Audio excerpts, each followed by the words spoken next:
सड़क सुरक्षा फोर्स पंजाब जीवन रक्षा के लिए प्रतिबद्ध 24 घंटे। मात्र 1 साल में सड़क दुर्घटना में होने वाली मृत्यु में लगभग 50% की कमी। कुछ समय पहला मेरे भरा ਦਾ ਐਕਸੀਡੈਂਟ ਹੋਇਆ ਸੀ। ਸੜਕ ਸੁਰੱਖਿਆ ਫੋਰਸ ਨੂੰ ਕਾਲ ਕੀਤਾ 112 ਨੰਬਰ ਤੇ। ਵਿਦਿਨ 5 ਮਿੰਟਾਂ ਦੇ ਵਿੱਚ ਇਹਨਾਂ ਨੇ ਆ ਕੇ ਮੇਰੇ ਭਰਾ ਦੀ ਜਾਨ ਬਚਾਈ। ਜੇ ਉਹ ਨਾ ਮੈਨੂੰ ਉੱਥੋਂ ਚੱਕਦੇ ਤਾਂ ਹੋ ਸਕਦਾ ਸੀ ਮੇਰੀ ਮੌਤ ਹੋ ਜਾਂਦੀ। मुख्यमंत्री भगवंत सिंह मान की कोशिशों से अपना पंजाब बन रहा है रंगला पंजाब। पटना के ऐतिहासिक गांधी मैदान में 3 दिवसीय बागवानी महोत्सव का भव्य उद्घाटन हुआ। कृषि मंत्री मंगल पांडे ने बागवानी महोत्सव का उद्घाटन किया।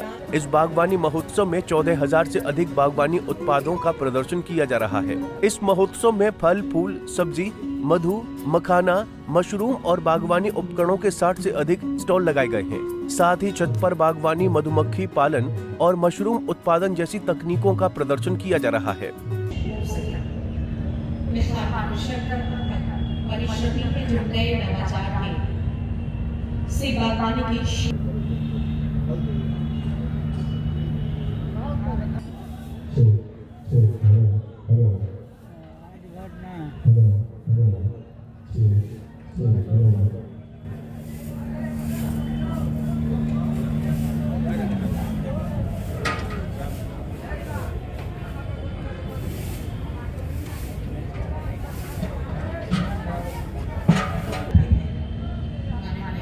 कृषि मंत्री जी स्टॉल्स का अवलोकन कर रहे हैं।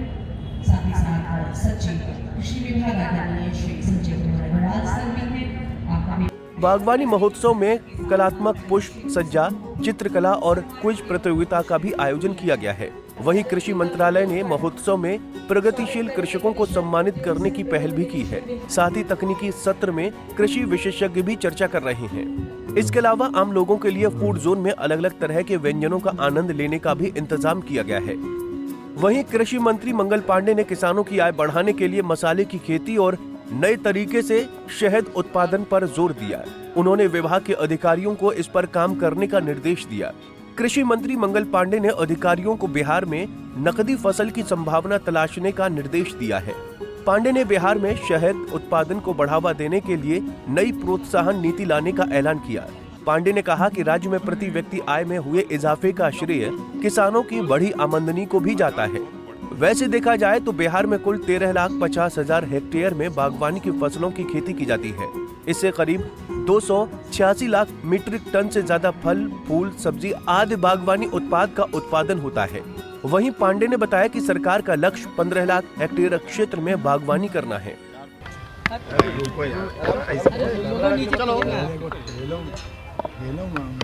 लगभग 60 स्टॉल लगाए गए हैं, 18,000 पौधे लाए गए हैं। क्या है ये पूरा?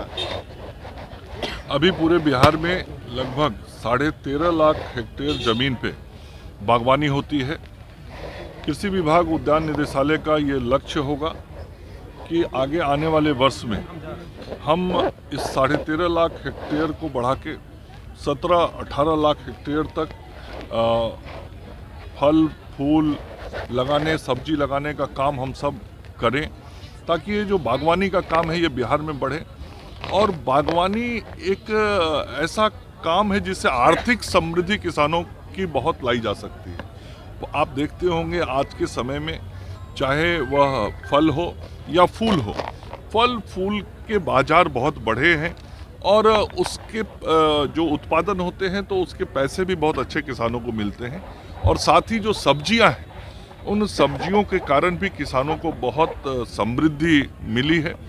तो हमारा ये प्रयास है कि आगे आने वाले समय में राज्य में बागवानी का काम और बढ़े।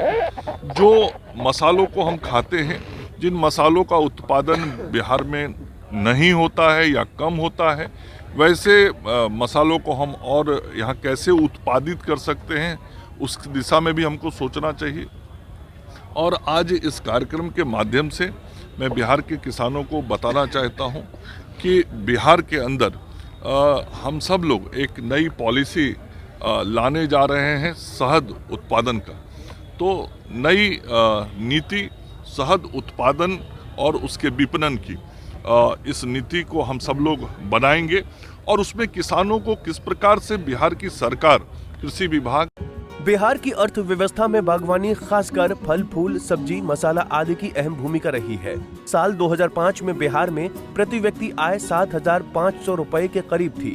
वहीं अब इस राज्य की प्रति व्यक्ति आय 66,000 रुपए हो गई है। 20 साल में मुख्यमंत्री नीतीश कुमार के नेतृत्व में राज्य में लगभग 8 गुना से अधिक प्रति व्यक्ति आय बढ़ी है। इसमें किसानों की बढ़ी आय का बड़ा योगदान रहा है। यदि बिहार को सुखी और समृद्ध बनाना चाहते हैं तो बागवानी के माध्यम से किसानों को समृद्ध कर इस लक्ष्य को हम हासिल कर सकते हैं। पंजाब केसरी टीवी के लिए पटना से संजीव कुमार की रिपोर्ट। हमसे जुड़े रहने के लिए हमारे YouTube चैनल को सब्सक्राइब करें और नई वीडियो की नोटिफिकेशन के लिए बेल आइकॉन को दबाएं। अगर आप ये वीडियो Facebook पर देख रहे हैं तो लाइक जरूर करें और ज्यादा से ज्यादा शेयर करें। धन्यवाद।